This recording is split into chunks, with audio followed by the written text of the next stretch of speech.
Right here, we'll start on the front row. Taurean York. AP Stedham, AP and Kelly, as we see it, syndicated radio. Taurean, what's different about the defensive this year with Coach Elko and his staff? The scheme is a lot more sophisticated. I feel like I've been telling a lot of people this, that my sophomore year has actually been harder than my freshman year just because of the level of difficulty that the defense presents itself and the amount of communication that it takes to run the defense. Right side, second row. Jacob Richmond, Lone Star Live. Taurean, what did it mean to you when you were named a captain to get that affirmation from your teammates that, you know, how much they value your leadership on the team? It means the world that my teammates think that I'm capable of leading them, of course. And granted, my age, going into my sophomore year, I was still considered young, still considered underclassmen, but definitely just happy that they chose me to lead them throughout the difficulties of the season. Left side, third row. Tyler Shaw with KBTX and College Station. Taurean, first off, how bad did you beat App State in the video game? And then, I don't know if you've played any of the old ones, but how cool is it to be able to play as yourself and be part of this this group of guys that is in the game?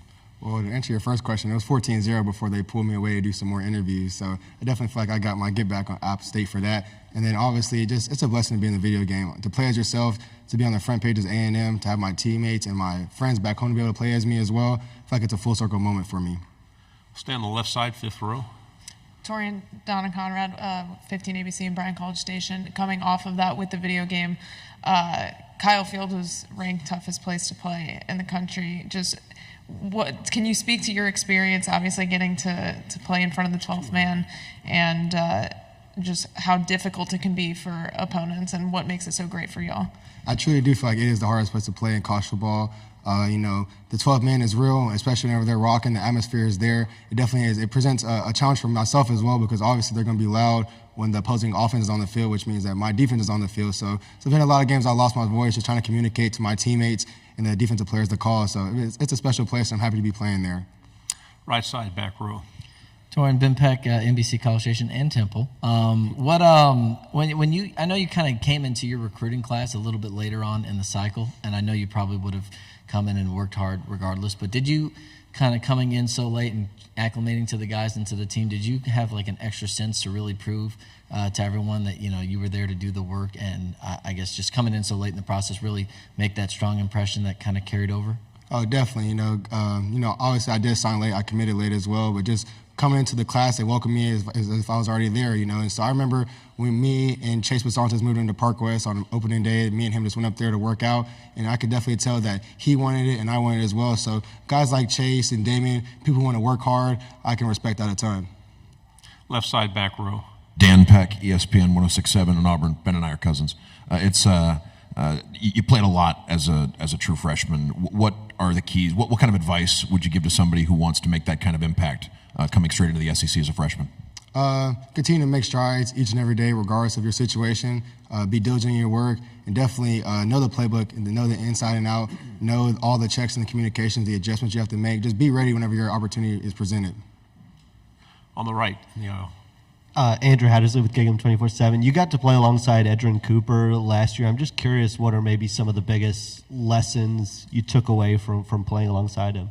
Play fast, play physical. Don't really hesitate. Don't think. I feel like Coop played very fast, and he played with bad intentions for the offensive players for sure. So those two things I learned from Coop. Left side. Taurean, JD with KLTV and Tyler. You were freshman All-American last year. What's it like to be one of the guys representing your team here at Media Days? I mean, it's awesome just to have this experience, especially at my young age, but it's also a blessing as well, and I just got to continue to put in the work. Stay on the left side, third row, and then we'll go there, then come here. Taurean, Carter Yates with Dave Campbell's Texas Football. What do you foresee Shemar Turner's role looking like on the defense this year? A leader for sure. Just having him on the field is a great impact, but another energy he brings and the way he runs the ball is a sight to see, so I'm happy to have him back. Right side. Hey, there's a school about an hour south of Temple that is coming to College Station late in November.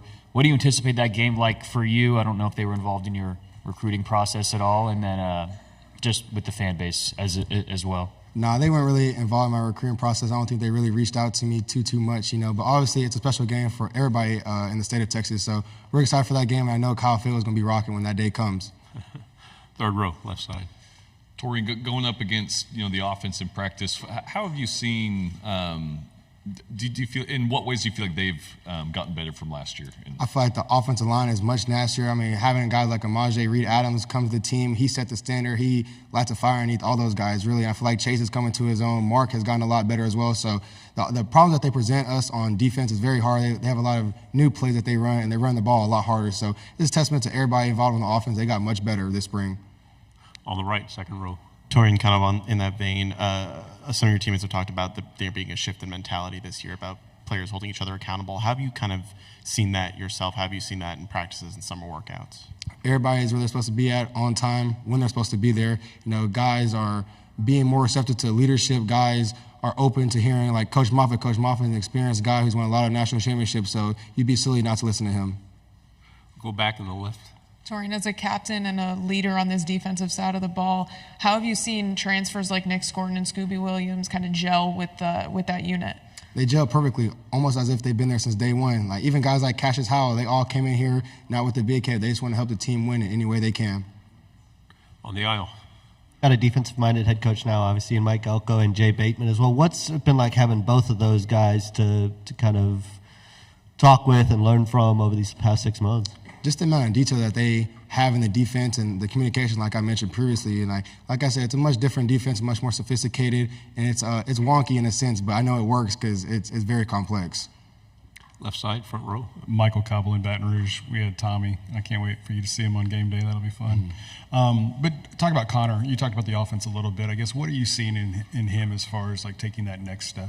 Connor's taking that next step, being a leader. Like I know for the 4th of July break that we had, he had all the receivers up there in Austin and like a Lake Travis, I think, and they spent the whole week together. They threw, they worked out, they lifted weights, and they spent a lot of time together. So I felt like that was definitely a big chemistry boost when it come to him and the receivers. Final 2 questions here and then on the aisle. Taurean, what were some of the biggest lessons you learned going through your first, collegiate season in the SEC? What kind of advice have you given maybe some of the freshmen or transfers that have come here for the first time? Well, for starters, I feel like the game is never over until it's over in the SEC. I feel like it's always a dogfight no matter the score. You just got to finish games. I feel like we lost a lot of games that were one-possession games that we had opportunity to close out, and we didn't. So that's the main focus for us. And guys like freshmen coming in, like I said, just savor every day, make the most of it, be as productive as you can. Like the game can wait. The parties can wait, if I'm being frankly. You just got to continue. You got to focus on yourself and be the best version that you can be. So you said a couple times the defense is complicated, sophisticated, without giving away any trade secrets, of course. Like, is your role changing at all? Like, what can we see from you this upcoming Same old year? Mike linebacker making every call. We're here on the left side, third row. Shemar, Tyler Shaw with KBTX in College Station. There's been a lot of talk today about, Mike Elko's first year kind of bringing accountability within the program. And what would you attribute to kind of your guys' mentality of holding each other accountable and kind of, putting your heads down, going to work, that kind of mentality? So, our mentality switched a lot from the beginning because at first we was like, man, why is he doing all this? But once we started to see, like, the big picture behind it, our mentality switched. So we've been on each other heavy about everything. It could be as small as, hey, nobody's missing breakfast, nobody's missing dinner, nobody's missing none of that. Like, no matter how minuscule you think it is, get there. Like, and I feel like we've been doing a pretty good job of keeping that mentality, staying consistent with the accountability. Do players like to be coached that way? Yes, Lord, yes. Yes, if you're a guy or if you're a guy that loves this sport of football, you love being coached hard, and it don't matter what it is. It can be on and off the field. And like I said, it can be missing breakfast. I want a coach on me if I miss anything, and I don't miss nothing. So. Right side on the aisle here. Jacob Richmond, Lone Star Live. Shemar, I heard earlier you call Coach Elko a magician. Can you kind of expand on that, why you call him that, and what he's done to this defense? I mean, just how smart he is and just the plays and stuff like that he's able to draw up to create certain one-on-ones and to get really one-on-ones across the board off just sending 1 or 2 extra guys or maybe not even sending them like a twisting into a one-on-one, something like that. Like just his ability, like his defensive-minded ability, like to set stuff up. Left side, fourth row. Shemar, Luke White with the Battalion. You talk about getting accustomed to the new coaching staff. What is it like meshing with the new transfers on the team? Because, of course, there's a lot of them. And so how has it been getting accustomed to them and getting them part of the team? I feel like the transition was pretty easy because all of them came in. Everybody was pretty much cool. Nobody came in like hostile and nothing like that. And everybody was talkative. Like it wasn't nothing to like Nick and everybody, Cassius, all of them. Like it wasn't nothing to bring them in and treat them like family from day one. We'll stay on the fourth row. Shemar, going off a previous question, I'm Braxton from the battalion. So what are some of the major differences in the overall attitude of the locker room this season compared to last? Man, I say the work ethic, like it's changed in everyone. Like it's not just a handful of people on both sides of the ball that really, really want to win and really want to be great at the sport of football. I feel like everybody's mentality is switching over now because Elko harps being hard work and he harps relationship and stuff like that with your teammates so much. I feel like that has made everybody work harder for each other and not only just for themselves. They're not there for themselves no more. We'll stay on the right side here. Shemar, it seems pretty rare to you find a true sophomore that's a captain. What do you notice about Taurean in practice and on game day and how much he's meant to the team just in a year and a half or so? Man, the respect he got since he was a freshman is crazy. Just the way he approaches the game, like he loves the sport of football. He watches film. He's always in his playbook. He attacks workouts like it's the Super Bowl. Like just having a guy like that at that young of an age is crazy. And he gained the respect of everybody quickly from that. Left side, back row. Dan Peck, ESPN 106.7 in Auburn. One of your former teammates transferred to Auburn, Isaiah Rakes. Just what kind of player is Auburn getting on the defensive line with Rakes? Can you repeat that question? I'm sorry. Isaiah Rakes, teammate of yours, transferred to Auburn. Uh-huh. What kind of player is Auburn getting in your former teammate, Isaiah Rakes? Oh, they're going to get somebody that's going to go every day, man. I love Race to death. Race is going to work his butt off every day, and Race is going to give his all every day. So they can expect a guy that's going to come out there and produce for them at a very high level consistently. Back row, left side. Ben Peck, NBC College Station, no relation. When your defensive line, obviously a very deep, talented unit.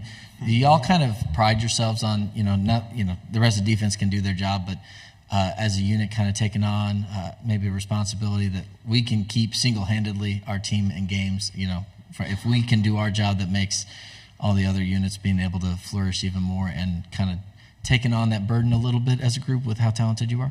Mm-hmm. Oh yes, sir. Yeah, we take that full on. We love having that on our back, man. Being able to, go in and you can really counsel a team out just with your defensive line is crazy. So yes, sir. That's one thing we do love about being here at A&M, having all these guys with us, being able to have that mentality of, bro, we can go in this game and win this game right here. Like this room can do it. So yeah, we love it. Third row, and then we'll go to the fourth. Shemar, what are your first impressions of the EA Sports video game? No, it's fun. It's more, to me, personally, it's way more realistic than Madden. So that's one thing I did love. Linebackers play everything now. I love NCAA. I play it every day. All right, fourth row.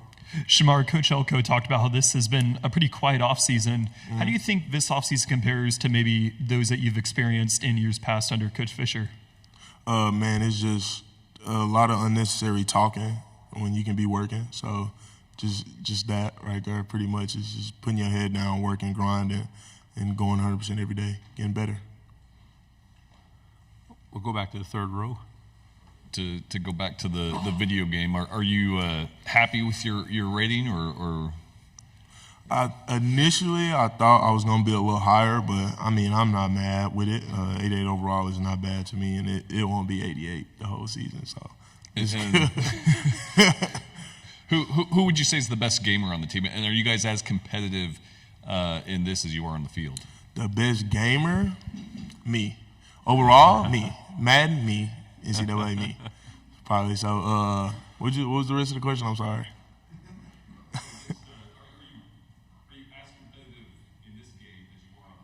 Oh yeah. I feel like that's my problem actually. I might be a little too competitive on the game. Final two questions on the back row. Yeah, well, what were the big factors in leading you to decide to come back to Texas A&M after all the changes in the following last season? Okay, one was having a conversation with my mother and how me and her wanted to come up with a plan for me to graduate before I left college. So getting my Aggie ring and my degree was a big part of me coming back here to Texas A&M. And 2 was the conversations I had with Elko. Everything he was saying was making sense. I had stuff on and off the field to fix to higher my drive grade. So if I can boost my stock in any kind of way, come back and do better, I will. So that's what my mentality was coming back. Final question? Just kind of tying a bow on the gaming conversation, what would you give your overall rating as a gamer if you had to give yourself an overall rating for gaming purposes? 1 out of 10, I'm probably... Or no, out of 99, just like the game. Like if you were, you're an 88 overall in the game as a player, but how would you rate yourself as a overall rating as a gamer? Oh, as a gamer? Ooh, a 90, probably like a 98. I think a 98 because when I start games, I'm not as good at them, but I pick up quick on whatever, so I feel like I'm probably like a 98. Shemar, good job. Thank you very much. Yes, sir. Appreciate it. Player who's from Colorado, but whose parents are both Aggies, thus he's an Aggie. We have Trey. He's ready for your questions. We'll start here on the front row. Hey, Trey. AP Stedham of AP and Kelly, as we see at syndicated radio. What's the difference for you on the offense with the new coaching staff? I love all of the new coaching staff. They're so detail oriented in their playbook. It's just there's so many ways for our playmakers to be able to make plays. So I'm just happy to get going this season. On the aisles, third row. Dennis Delapena from Fox in Austin. Your parents are Aggies. I was going to ask you how a guy from Colorado is feeling this rivalry renewed. I guess you have a little inside track. Right, yeah, I was born and raised in Aggie, so yeah, I've heard about the tradition from my parents and my grandparents, so I'm so excited for it. I actually have a Longhorn hanging in my room. It happens to be upside down, but... Don't let a referee in there. Front row. Don J. Roger from CBS Sports. Trey, you kind of touched on it a little bit, but I mean, what kind of anticipation is there for you to get to play in this game? And among A&M fans, how exciting is it that the game is going to be at home? Right, yeah. Being at Kyle Field, any game at Kyle Field is an amazing experience, especially with this Texas game. I can't wait for it. The crowd, they're going to be at 110%. Everyone's bought in for it. The buzz is crazy. I just can't wait to get out there and win. On the left, then pass it to your left. Tyler Shaw with KBTX in College Station. Trey, your teammate Taurean York was upstairs playing against App State in the new college football game. Have you had the chance to play? What are kind of your thoughts and even maybe your rating on EA Sports? Right, yeah, it's all I've been playing the past couple days. Playing against my buddies on the team. Everyone's trying to get each other on their ultimate teams. It's just been a great time playing that game, so it's been awesome. On the aisle. Trey, Andrew with Gig'em 24/7. You open up obviously against Notre Dame. How has that impacted the way you guys approach this offseason, and has it sharpened the way you guys kind of approach training in the summer? Our opponent is faceless, so we're training every single day to be our best selves, and we're going to go out there and put our best foot forward and play to the best of our ability. Third row on the left. Hey, Trey. Recently you were named offensive captain for the Aggies. Can you speak on how it feels to be named the captain and kind of what kind of makes you a leader for this roster? Right. It's just a huge honor to be named captain, to be able to represent my team and my teammates. It's just such a privilege to have that voice, and it's really changed me as a leader. I've mostly been leading by example these past couple of years, but now being captain, I've really focused on being more of a vocal leader and reaching out to every player on the field, not just the offensive line. Left side on the aisle, then pass it to your right. Trey, Carter Yates with Dave Campbell's Texas Football. What's it like going against Shemar Turner every day in practice? It's a good time for the most part. We're getting each other better. He's such a great player. I've learned so much from him. I know I've beat him a couple times, so, we go back and forth, and it's just so much fun getting better every single day and playing against him. Right side aisle. Hey, Trey, Michael Bronner, WNSP in Mobile. Obviously, you haven't played a game yet, but so far, what's been the biggest change from Coach Fisher to Coach Elko? I would say Coach Elko's stance on accountability, making sure everyone's where they need to be when they need to be there. They're where they need to be when they need to be there. And because if you can't trust someone to be in class or on time to meetings, you can't trust them on the field. So that's really something he's cracked down on and made a point of. Fourth row, left side. Luke White with the battalion. Trey, can you talk about resolve returners on this offensive line from last season? Talk about the work that y'all put in this offseason to really get to an improved state for this season. Right, we put in a ton of work, and just having that much experience on the offensive line now it's going to be huge. We've been able to gel together these past couple months, working hard, competing against each other in the weight room and on the field. You know, if we're running a sprint or an IC, you know, for example, Mark or Chase kind of catching up to me, I'll, you know, give it that little extra, like 2%, just that competition. We're making each other better and making ourselves better. Fifth row. Donna Conrad with 15 ABC and Bryan College Station. Trey, NCAA football named Kyle Field the toughest environment to play in. In your experience, just what is it about Kyle Field and the 12th man that makes it so difficult for opponents and so great for y'all for home games? Right, it's just, the 12th man, they're the best fans out there. They always come, rain or shine, 110%. Walking onto that field, it never gets old. I remember the first time walking on there as a freshman. It's still the same feeling walking on there as a junior or as a senior. So I just can't wait to get back on the field. Right side on the aisle. You mentioned the accountability under Coach Elko. What are some of the words that I guess people, once they play, how are they going to describe a Mike Elko program? We're going to be the most disciplined program and the toughest program. We're going to get to work. We get to work every single day. We bust our butts, and it's going to show on the field. Front row. Michael Cobble out of Baton Rouge, kind of playing off your answer, I guess. Just A&M has been, challenging for greatness, I guess, in the SEC, but hasn't really been as consistent, I think, as they want to be. Do you feel like even with a coaching change, you guys can maybe surprise some people and get that level of success that you're looking for? Oh, 100%. The sky's our limit this season. We've had some disappointing years in the past, and we just use that as fuel. It makes us work harder every single day, and I can't wait for this season. We're going to show people who we are. Fourth row on the left. Braxton Dory for the battalion. So how has the numerous quarterback injuries impacted your offensive line going forward? Sorry, can you repeat that? Yeah, how has the numerous numerous injuries to your quarterbacks these past few seasons, how have that impacted your offensive line going forward? It's really just we need to work harder, and we need to make sure that the guy behind us, whoever it is protected 100%. So we really take that on personally, and it makes us work harder, and that no matter who's behind us, they're going to be safe and they're going to make the plays they need to make. On the end in the back. Dan Pack, ESPN 106.7 in Auburn, former teammate of yours. Isaiah Rakes makes the transfer to Auburn. What kind of player is Auburn getting? And you're looking forward to seeing a former teammate when you head to Jordan-Hare Stadium? Right, yeah.